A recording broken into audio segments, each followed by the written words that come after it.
2025 წლის პირველ ნახევარში თბილისში საცხოვრებელი ბინების ტრანზაქციების რაოდენობა 19,200-ს გადააჭარბა. წლიურად მაჩვენებელი 0,6%-ით არის შემცირებული, თუმცა Colliers Georgia's მონაცემებით ბაზრის ზომა 11%-ით $1.4 მილიარდამდეა გაზრდილი. ძველი ბინების საშუალო შეწონილი ფასი დედაქალაქში თითქმის 80%-ით გაიზარდა. უძრავი ქონების ბაზარით 16%-ით გაიზარდა ბათუმშიც და მთლიანობაში $397 მილიონ აღწევს. ბათუმში 2025 წლის პირველ ნახევარში ახალაშენებული ბინების საშუალო შეწონილი ფასი ზღვისპირა ქალაქში 16%-ით არის გაზრდილი და კვადრატულ მეტრზე $1,184 ახალაშენებულ პროექტებში. ძველში კი $1,169.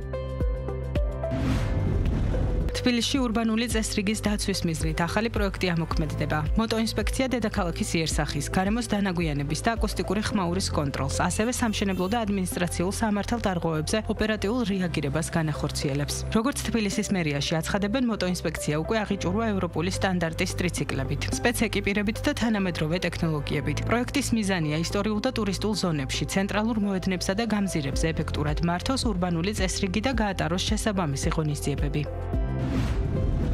აზიის ერთ-ერთი უმსხვილესი ავიაკომპანია ინდიგო თბილისის მიმართულებით ახალ ავიარეისს ამატებს. კომპანია პირდაპირ რეგულარულ რეისებს მუმბაიდან კვირაში 3-ჯერ შეასრულებს. მუმბაი იქნება ინდოეთის მეორე ქალაქი, რომელიც დელის შემდეგ საქართველოსთან პირდაპირი საჰაერო გზით იქნება დაკავშირებული. ჯამურად ინდოეთსა და საქართველოს შორის პირდაპირი რეგულარული ფრენები კვირაში 10 სიხშირით შესრულდება. ავიაკომპანია აქამდე პირდაპირ რეისებს დელი-თბილისი დელის მიმართულებით ყოველდღიურად ასრულებდა. 2025 წლის იანვარ-ივნისის მონაცემებით ინდოეთიდან საქართველოში პირდაპირი საჰაერო გზით 56,000-ზე მეტი მგზავრი ჩამოვიდა, რაც 2024 წლის ანალოგიურ პერიოდთან შედარებით 123%-ით გაზრდილი მაჩვენებელია.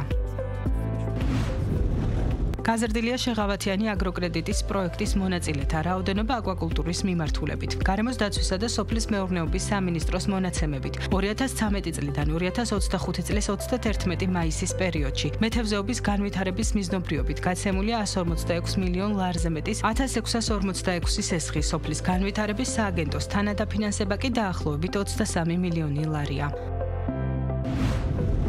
ერთი წლის წინ ამოქმედებულ სახელმწიფო პროგრამას ქართული ბოსტნეული სათბურებიდან უკვე 113 ბენეფიციარი ყავს. პროგრამის ფარგლებში 23 ჰექტარ ფართობზე სასათბურო მეურნეობის შექმნისთვის გაცემულია $20 მილიონ მეტი სესხი. პირობების მიხედვით 2 წლის განმავლობაში სესხის 100% განაკვეთ სახელმწიფო სრულად ფარავს.